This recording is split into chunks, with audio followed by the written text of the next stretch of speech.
Hello विद्यार्थियों, dream classes की online की दुनिया में आप सभी का स्वागत है। हम लोग बायोलॉजी के सेशन चल रहे थे जिसमें महत्वपूर्ण क्वेश्चन का एक संग्रह लेकर के आए थे, जिसमें आपका कुछ क्वेश्चन हो गया है। और चलिए हम लोग आगे के क्वेश्चन देखते हैं। 100 नंबर प्रश्न तक हुआ था। आगे का प्रश्न देखते हैं जिसमें 100 नंबर प्रश्न है, बबूल के पेड़ से उत्सर्जी पदार्थ प्राप्त होता है। यानी आपसे कहा गया है कि बबूल के पेड़ से कौन सा पदार्थ जो बेकार पदार्थ के रूप में उसके शरीर से बाहर निकलता है। यानी कहने का मतलब उस बबूल का पेड़, जैसे उत्सर्जी पदार्थ आपको बाबू समझाए थे, उत्सर्जी पदार्थ कहने का मतलब होता है कि जैसे कि जो पदार्थ उस शरीर में सबसे बेकार बनता है। जैसे हम लोग बताए थे कि हम लोग का मानव शरीर हो जाए, मानव शरीर में जो सबसे बेकार पदार्थ बनता हो उस पदार्थ को हम लोग बोलते हैं उत्सर्जी पदार्थ। जैसे हम बता सकते हैं हम लोग का नाक से निकलने वाला, कान से निकलने वाला मूत्र, मल जो हो वह सब बेकार पदार्थ होता है। तो इसमें बोलता है कि बबूल जो पौधा है उसमें उत्सर्जी पदार्थ क्या होगा, बेकार पदार्थ क्या हो सकता है। क्या रेजिन होगा, क्या टेनिन होगा, क्या गोंद होगा, क्या लेटेक्स होगा। तो इसमें आपका हो जाएगा सी ऑप्शन, गोंद होता है जो बेकार पदार्थ के रूप में शरीर से बाहर निकलता है। चलिए अगला प्रश्न देखते हैं। इसके बाद अगला प्रश्न आपका है कि चीड़ के पेड़ से, चीड़ का पौधा है, उस पेड़ से उत्सर्जी पदार्थ के रूप में क्या निकलता है। तो उसमें आपका रेजिन है, टेनिन है, गोंद है, लेटेक्स है। तो जो रेजिन है यह उसके शरीर से बाहर निकलता है बेकार पदार्थ के रूप में। यानी उत्सर्जी पदार्थ क्या होता है, जो बेकार पदार्थ होता है से होता है। थोड़ा सा देखिए, इसमें आपको कुछ बात बता देते हैं। देखिए उत्सर्जी पदार्थ की बात करता है तो मानव का यदि कोई जंतु की बात करेगा तो उत्सर्जी पदार्थ के रूप में यूरिया निकलता है, यूरिया, यूरिक एसिड, अमोनिया, ये सब जो पदार्थ है ना बबुआ, यह पदार्थ आपका जंतुओं के शरीर से बाहर निकलने वाला पदार्थ है, जो बेकार पदार्थ होता है और शरीर से बाहर निकलता है।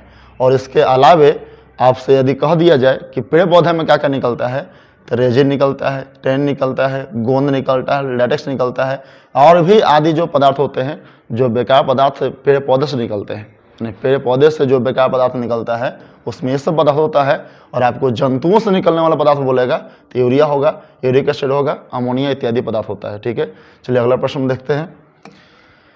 अगला प्रश्न आपका है, पौधे के किस भाग में प्रकाश का अनुवर्तन देखा जाता है। अच्छा, अनुवर्तन समझते कि नहीं, पहले अनुवर्तन समझते फिर बताते हैं किस भाग में अनुवर्तन देखा जाता है। अनुवर्तन करने का मतलब होता है, अच्छा देखिए आप लोगों हम लोग के शरीर में, हम लोग मानव शरीर में यदि कहीं भी कुछ मच्छर काटे, चींटी काटे तो दर्द करता है सर। यहाँ से जहाँ भी काटेगा वहाँ अनुभव हुआ कि हाँ यहाँ काट रहा है।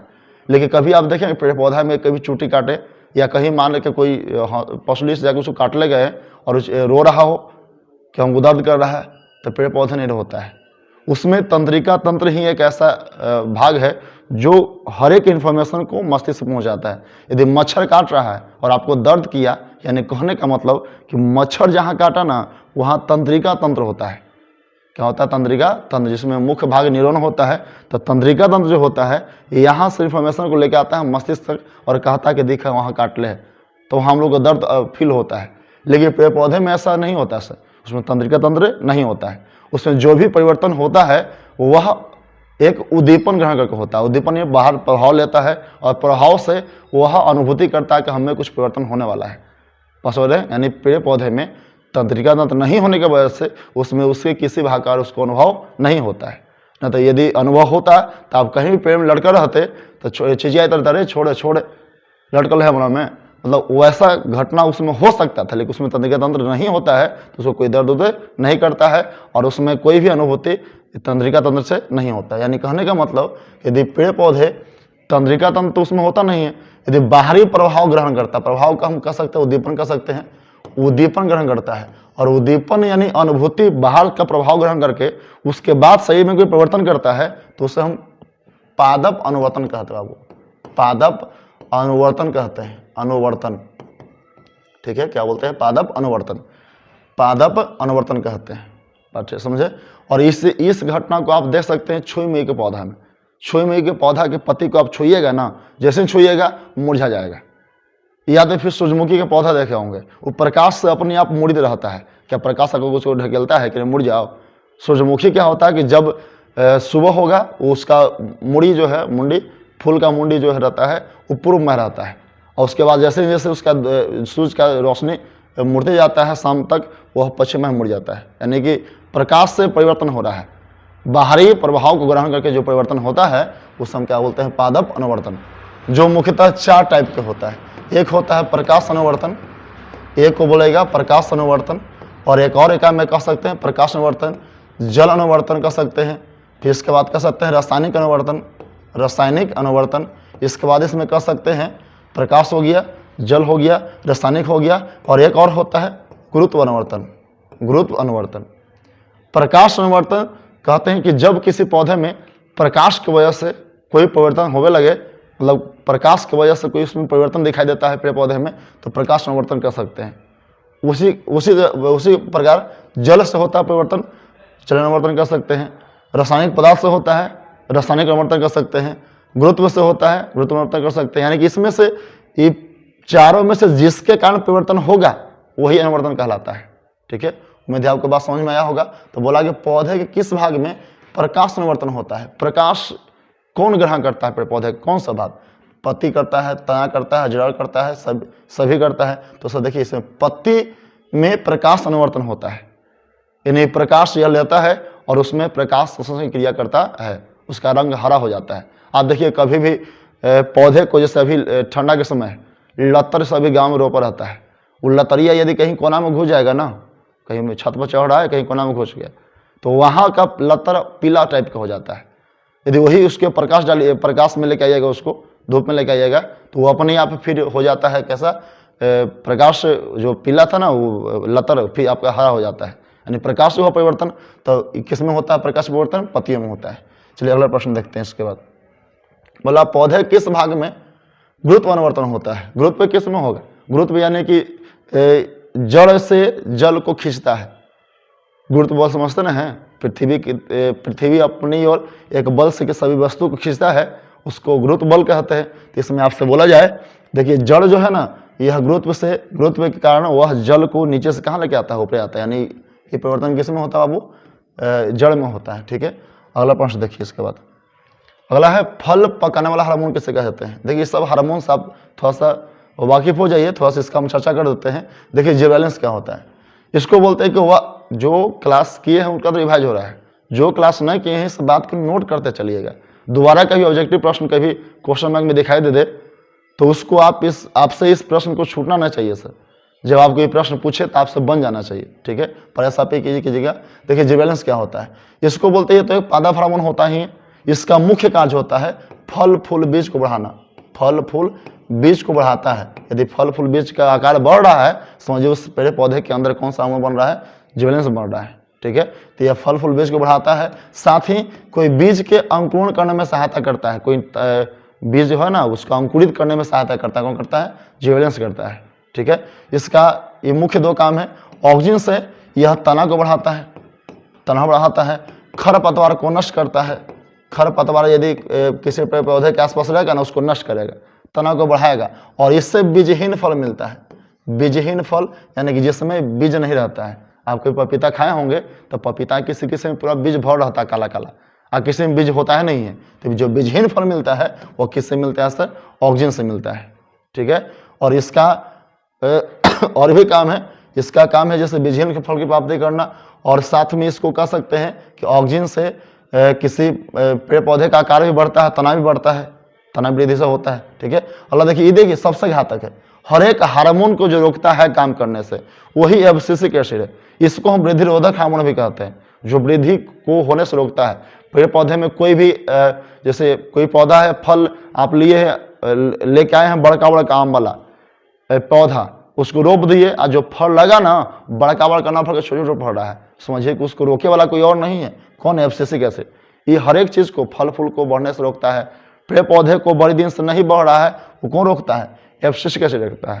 यानी इसका नाम में है वृद्धि रोधक हार्मोन, यानी इसका काम है सभी चीज की वृद्धि को रोकना। इथिलीन देखिए, इथिलीन को कह सकते हैं आप, इसका प्रयोग कार्बेट जानते हैं ना, कार्बेट जो अमीय पकता है, कार्बेट में इथिलीन होता है, यह फल पकाता है।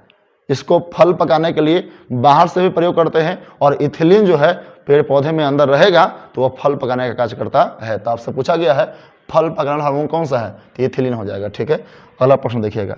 इसके बाद है कौन सा पादप हार्मोन पत्तियों को मुरझाने एवं विलगन में सहायक होता है। कौन जो हार्मोन होता है मुरझाने और विलगन में सहायक होता है, टूटने में सहायक होता है। आप बताएं कि हम जितना खराब काम करेगा वो कौन करेगा सर, एब्सिसिक एसिड वृद्धि को रोकेगा और या तो फिर पत्तियों को मुरझाएगा, तो उसके में कौन सहायता करता है, एब्सिसिक एसिड।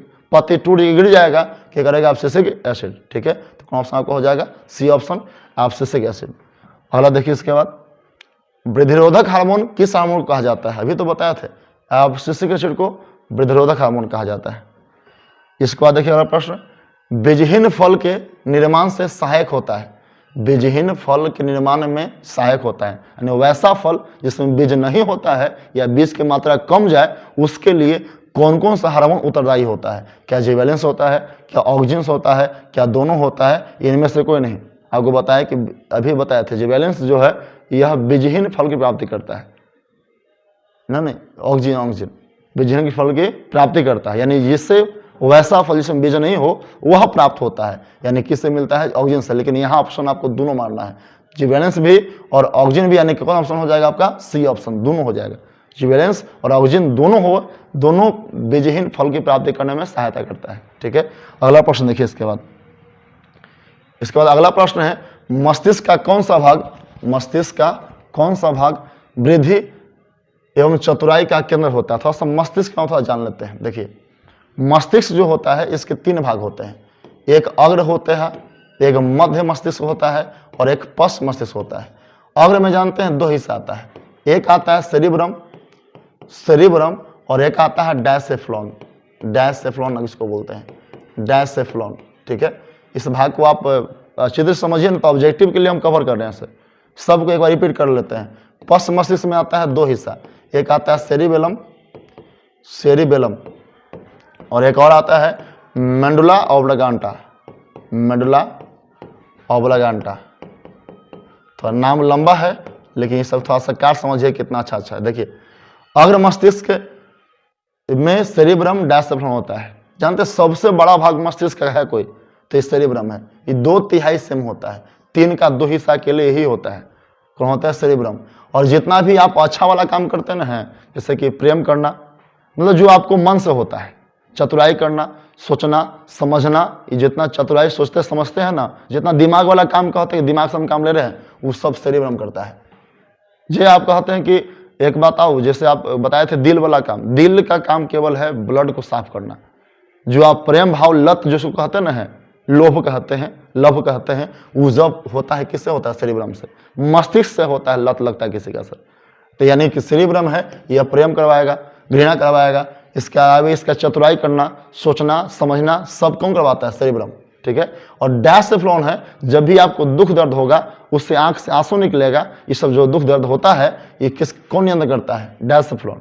ठीक है, ध्यान रखिएगा हमेशा, डायसेफ्लॉन। देखिए मध्य का क्या काम है, मध्य मस्तिष्क जो है ना, यह तंत्रिका संबंधित सभी कार्य का नियंत्रण करता है, तंत्रिका संबंधित जितना भी कार्य है सबका नियंत्रण करता है। और आंख की जितना पेशियां है ना, आंख की पेशियां का भी नियंत्रण करता है, कौन करता है सर, मध्य मस्तिष्क। जो आंख में जितना ये सब प्रतिबिंब बनना या फिर रेटिना ये सब आगे पीछे होना, ये सब जो है क्या करेगा, मध्य मस्तिष्क। पश्च में देखिए 2 भाग आता है, एक सेरिबेलम एक मेडुला ऑब्लांगा। जो सेरिबेलम है इसका हमारे शरीर में ऐच्छिक क्रियाओं का नियंत्रण करना, यानी हम लोग जैसे हाथ उठा रहे हैं, हाथ बैठा रहे हैं, सब जो कर रहे हैं ये सब करवा कौन रहा है, सेरिब्रम। यानी सेरिबेलम यदि एक्टिव रहेगा तो हमारे जिस अंग में रहेगा उस अंग को एक्टिव रख सकता है सर। सेरिबेलम कहेगा कि हाथ उठाओ तो हाथ उठेगा, यानी कि जितना इच्छा से जो काम करते हैं वो क्या करवाता है, सेरिबेलम।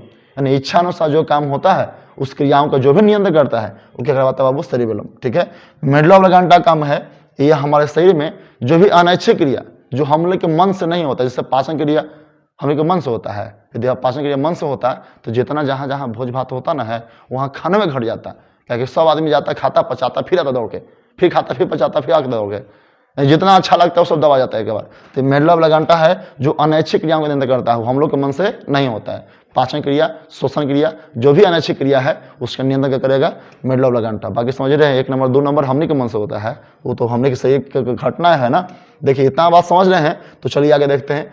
मस्तिष्क का कौन सा भाग वृद्धि एवं चतुराई के लिए केंद्रित होता है। देखिए वृद्धि का काम जो चतुराई करवाएगा, बताइए कि जो सबसे बढ़िया वाला काम करवाता है कौन करवाता है, सेरेब्रम। कौन आपका ऑप्शन हो जाएगा, ऑप्शन नंबर ए हो जाएगा। ठीक है, अगला प्रश्न है, हृदय स्पंदन एवं श्वसन का नियंत्रण मस्तिष्क का कौन सा भाग करता है। हृदय स्पंदन बताइए, हृदय गति वो हम लोग के बस की बात है।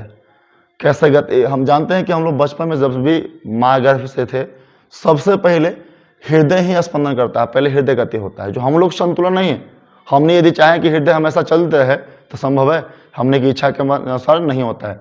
जो भी क्रिया अनैच्छिक क्रिया है वह अग्र नहीं करता है, मध्य नहीं करता है, कब करता है, पश्चिम मस्तिष्क। और पश्चिम में भी अभी बताया था आपको मेडुला ऑब्लांगेटा है जो हमारे शरीर के सभी अनैच्छिक क्रियाओं का नियंत्रण करता है। आपका ऑप्शन नंबर क्या हो जाएगा, सी हो जाएगा। चलिए इसके बाद देखते हैं अगला प्रश्न। अगला है, अंतःस्रावी ग्रंथियों से स्रावित होने वाला पदार्थ होता है। जो हमारे शरीर के अंतःस्रावी ग्रंथि जो शरीर के अंदर होता है उससे जो पदार्थ स्रावित होता है वह कौन सा होता है। प्रोटीन होता है, हार्मोन होता है, विटामिन होता है, स्टार्च होता है। तब आपका ऑप्शन हो जाएगा बी, हार्मोन। ठीक है, अगला देखिए इसके बाद प्रश्न आपका फिर बोलता है, शरीर का संतुलन मस्तिष्क के किस हिस्से के द्वारा होता है। शरीर का संतुलन मस्तिष्क के किस हिस्से के द्वारा होता है। देखिए थोड़ा सा यहाँ बात फंसे वाला है। मध्य मस्तिष्क तंत्रिका संबंधित जितने भी कार्य होते हैं उस सब का नियंत्रण करता है, लेकिन इसके साथ साथ आपको दोनों दिया जाए, मध्य मस्तिष्क अपश्च, तो आप पश्चिम को मारिएगा, क्योंकि हम लोग के यहाँ जो है ना सेरिबेलम, ये शरीर के नियंत्रण करने में सहायता करता है। जितने भी क्रिया है ना, कहाँ कैसे कैसे करना है वो क्या करता है सर, पश्चिम मस्तिष्क। ऐसे तंत्रिका वाला भी होगा तो मध्य भी इसमें हो सकता है, मध्य मस्तिष्क दोनों हो सकता है। चलिए आगे देखते हैं। आगे है, इनमें नर हार्मोन कौन सा है। देखिए नर हार्मोन के नाम बता देते हैं। नर हार्मोन दो होता है, एगो एंड्रोजन होता है, एगो टेस्टेरोन होता है। टेस्टेरोन होता है। ठीक है, ये नर हार्मोन होता है, ये दो है जो मादा हार्मोन होता है। तो इसमें से बताइए तो अलग कौन है, बोला इनमें से नर हार्मोन कौन होगा, एंड्रोजन। यही मादा हार्मोन है, जिससे मादा हार्मोन यदि उत्पन्न होने लगता है तो उस मादा में जितना परिवर्तन, जैसे शरीर का त्वचा मुलायम हो जाना या उसके फेस पर जो शाइनिंग विशेष आता है वो मादा में किससे आता है, एस्ट्रोजन से। उसमें अंडाणु का निर्माण होना, ये सभी ही हार्मोन से होता है। नर में एंड्रोजन से ही दाढ़ी मोछ आना, बाल आना, शरीर का सख्त हो जाना, ये सब किससे होता है, नर हार्मोन से। नर हार्मोन से नर में परिवर्तन देखा जाएगा, नर युग्मक बन जाएगा ताकि वह अगले प्रजनन की क्षमता बढ़ा सके, मतलब अगले मानव को जन्म दे सकता है। तो ये नर हार्मोन में क्या हो जाएगा, एंड्रोजन और टेस्टेरोन। मादा हार्मोन क्या होता है, एस्ट्रोजन और प्रोजेस्टेरोन। तो आपसे पूछा गया है नर हार्मोन में से कौन है, तो आपका क्या होगा, ऑप्शन सी हो जाएगा। चलिए देखते हैं, इसमें प्रश्न है, इसमें से मादा हार्मोन क्या है, ये तो बताए थे, मादा हार्मोन एस्ट्रोजन। बाकी ये दो है जो है क्या है, नर हार्मोन है। तो आपसे पूछा क्या गया है, मादा हार्मोन। ऑप्शन क्या हो जाएगा आपका, ए हो जाएगा।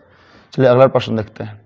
अगला प्रश्न, इनमें से किस ग्रंथि को अंतःस्रावी ग्रंथि का मास्टर ग्रंथि कहा जाता है। मास्टर ग्रंथि, हम लोग के शरीर में मास्टर ग्रंथि यानी कि जो ग्रंथि हमारे शरीर के सभी अंगों का नियंत्रण करता है वह कोई और नहीं होता है। कौन होता है वो, पिट्यूटरी पीयूष ग्रंथि, जिसका भार 1 ग्राम होता है। इसका आकार सिम के बीज जैसा होता है। कैसा होता है, सिम के बीज जैसा। और इसी से निकलता है वृद्धि हार्मोन। हमारे शरीर में जो वृद्धि हार्मोन निकलता है किससे निकलता है, पीयूष ग्रंथि से। यही हार्मोन यदि कम निकालेगा तो व्यक्ति बौना हो जाता है, और अधिक निकालेगा तो व्यक्ति बड़ा हो जाता है, भीमकाय या लंबा हो जाता है। कब, जब यह अधिक वृद्धि हार्मोन निकलता है तब। यानी पीयूष ग्रंथि भले ही छोटा रहेगा लेकिन इसका काम बड़ी ज़्यादा होता है सर। पीयूष ग्रंथि अकेले छोटे को 1 ग्राम का पूरा शरीर संभालता है, समझ रहे हैं। तो इसी को बोलते हैं मास्टर ग्रंथि। यह थायराइड ग्रंथि हम श्वास नली के दोनों रहता है द्विपिंडक के रूप में। इससे निकलने वाला हार्मोन थायरॉक्सिन हार्मोन होता है, याद रखिएगा। ऑब्जेक्टिव में यहाँ के अलावा कहीं पूछे तो याद रखिएगा, थायरॉक्सिन हार्मोन होता है। इसको आपातकालीन हार्मोन कहते हैं। इससे निकलने वाला हार्मोन एड्रीनलिन हार्मोन होता है। एड्रीनलिन, इसी में नाम लिख देते हैं, एड्रीनलिन हार्मोन होता है जो इससे निकलता है। अग्नाशय ग्रंथि, ये तो पता है कि हम लोग सबसे सही का सबसे बड़ा ग्रंथि में कह सकते हैं इसको। बड़ा नहीं होता है, बड़ा ग्रंथि में आता, छोटी आंत में होता है। ठीक है, ये हमारे खाना को क्षारीय करता है। तो इसमें आपका ऑप्शन क्या हो जाएगा, बोला कि मास्टर ग्रंथि, तो ऑप्शन नंबर आपका ए हो जाएगा। चलिए अगला देखते हैं। अगला, तंत्रिका तंत्र का इकाई किसे कहा जाता है। तंत्रिका तंत्र का इकाई जो हमारे शरीर में सभी क्रियाओं का नियंत्रण करता है। बताया थे अभी आपको कि तंत्रिका तंत्र का मुख्य भाग कौन होता है? न्यूरॉन। और इसका मेन मालिक कौन होता है? मस्तिष्क। जितना भी तंत्रिका तंत्र शरीर में है ना, इस सभी के क्रियाओं का मालिक कौन होता है? मस्तिष्क होता है। मस्तिष्क कहेगा कि कैसा काम करना है, कैसा काम नहीं करना है, ठीक है। लेकिन उस सब को काम करवाता कौन है? न्यूरॉन, जो हमारे शरीर में सभी जगह फैला होता है, जाल जैसा फैला होता है। इसका मेन यही काम है कि संवेदना को यहाँ से वहाँ तक ले जाए। कहीं भी कुछ काटे तो संवेदना दौड़ा के कहाँ पहुँचाए? मस्तिष्क के पास, कि हाँ देखो वहाँ काट ले है, ठीक है। तो देखिए अगला चलते हैं। इसके बाद अगला प्रश्न आपका इसमें है, कौन सा पदार्थ दो न्यूरॉन को जोड़ने का कार्य करता है तथा आवेग संबंध स्थापित करता है? यानी इसमें कौन सा पदार्थ है दो न्यूरॉन को आपस में जोड़ता है? न्यूरॉन का रचना आप देखे हैं ना बबुआ, ऐसा होता है, ये न्यूरॉन ही ना है, इसमें ये जो है ना, इसमें दो को जोड़ता है, इसमें एक और जुड़ जाएगा, इसमें एक और जुड़ जाएगा, तो जोड़े काम करता है, उसका नाम है सिनेप्स होता है। साइनेप्स नहीं, सिनेप्स। सिनेप्स जो होता है इसको जोड़ने का काम करता है, ठीक है। दो न्यूरॉन को आपस में जोड़ेगा ना, नहीं, आपसे द्रव पूछा गया ना, आवेग संबंध स्थापित करता है और जोड़ने काम करता है। द्रव का नाम है, ये तो खाली स्थान को बोलते हैं। दो न्यूरॉन के बीच के जो खाली स्थान रहेगा ना, इसके बीच दो खाली स्थान रहेगा, उसको सिनेप्स कहते हैं। लेकिन जोड़ता है वो होता है एसिटाइल कोलाइन।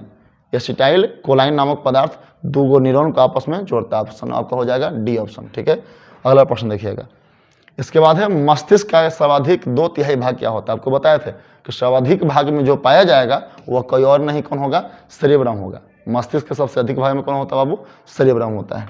चलिए अगला देखते हैं। इसके बाद अगला है, वृद्धि हार्मोन का स्राव किस ग्रंथि के द्वारा होता है? वृद्धि हार्मोन जो होता है इसका स्राव हमारे शरीर में किस ग्रंथि के द्वारा होता है? तो इसमें आप कह सकते हैं, बताए थे अभी आपको कि पीयूष ग्रंथि है जो हमारे शरीर में वृद्धि हार्मोन निकलता है। यदि कम निकलेगा तो व्यक्ति बौना हो जाएगा, और अधिक निकलेगा तो व्यक्ति भीमकाय या लंबा हो जाता है, ठीक है। तो किससे निकलेगा बाबू? पीयूष ग्रंथि से निकलेगा, ठीक है।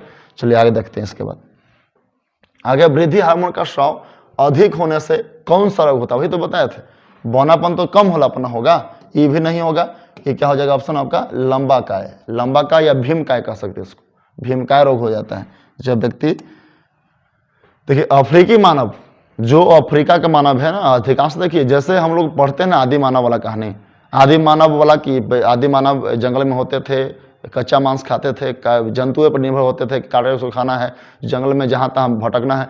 अधिकांशतः अफ्रीकी मानव वैसे ही होते हैं।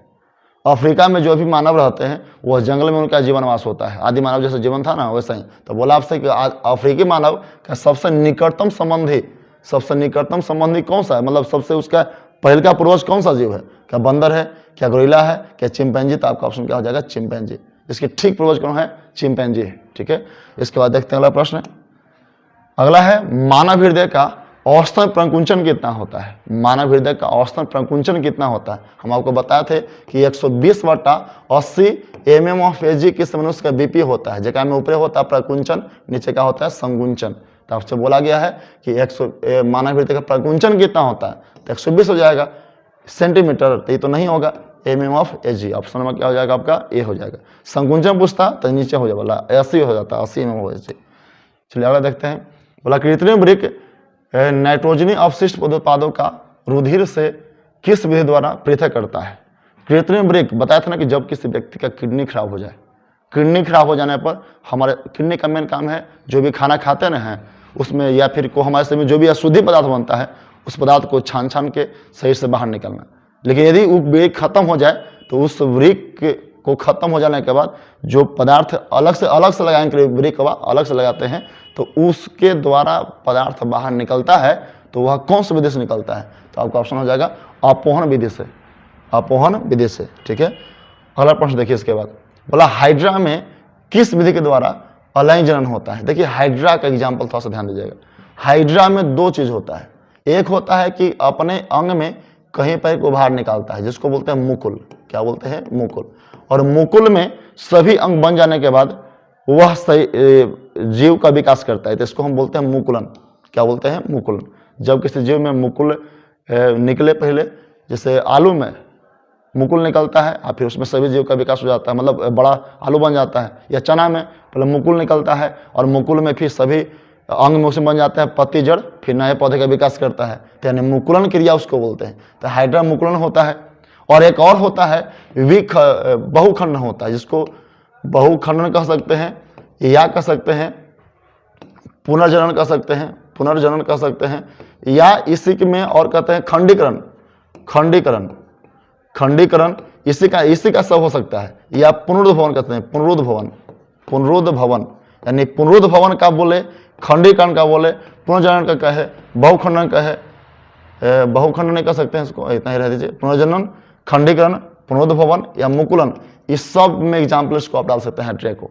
और सबसे अधिक पूछता है हाइड्रा ना, हाइड्रा और एक प्लेनेरिया, प्लेनेरिया के जीव है, यह एग्जाम्पल है किसका, पुनरुद्ध भवन का। ये मत भूलाइएगा कि पुनरुद्ध भवन में कौन कौन आता है, प्लेनेरिया और क्या होता है, हाइड्रा।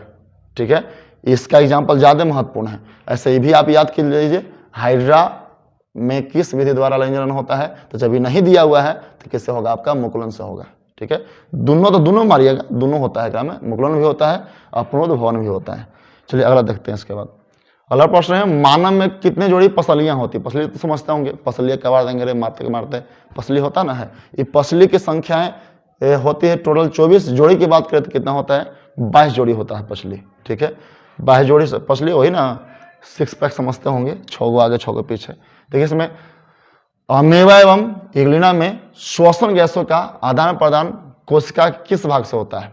अमीबा और इग्लिना एक कोशिकीय जीव है, इसमें श्वसन गैस को लेके आना, श्वसन गैस को यहाँ से वहाँ तक भेजना, ये गैसों का आदान प्रदान होता है, वह पौधे के किस भाग से होता है, मतलब उसके किस अंग से होता है, कोशिका किस अंग से होता है, कोशिका झिल्ली से होता है, याद रखिएगा। कोशिका झिल्ली से ही उसमें गैसों का आदान प्रदान होता है। किस में होगा, आपका अमीबा और इग्लिना में। ठीक है, तो उम्मीद है कि आप समझ में आपको आया होगा, और वो यदि आपको समझ में आया है तो आप इस सेशन को लाइक करना नहीं भूलें, और लाइक करते जाएं, ताकि हम आपका लाइक हमें मोटिवेशन देता है सर। और इस वीडियो को आप सब्सक्राइब कर लें, इस चैनल को, यदि आप नए विद्यार्थी हैं तो। और आप वीडियो को शेयर नहीं करते हैं, ये आपसे शिकायत है सर, तो शेयर कीजिए। जो विद्यार्थी इसका लाभ नहीं उठाए हैं वह लाभ उठा लें, और वहाँ तक शेयर कीजिए ताकि हम उसको कुछ एग्जाम में प्रोत्साहित कर सके। अभी आपका इतना ही बताइए कि इसके बाद अभी और चलेंगे।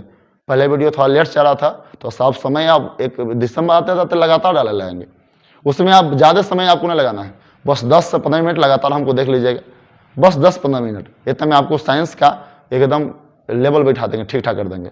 अभी बायोलॉजी चल रहा है, फिर केमिस्ट्री में चलेंगे, उसके बाद चलेंगे फिजिक्स में। इसमें आपको जितना ऑब्जेक्टिव जो सेशन है वो आपको हम कवर कर लेंगे, ऑब्जेक्टिव क्वेश्चन नहीं छूटे देंगे। ठीक है, तो थोड़ा सा आप इसको सपोर्ट कीजिए, थोड़ा सा इसको चैनल को शेयर कीजिए। थैंक यू, अगले वीडियो में मिलते हैं।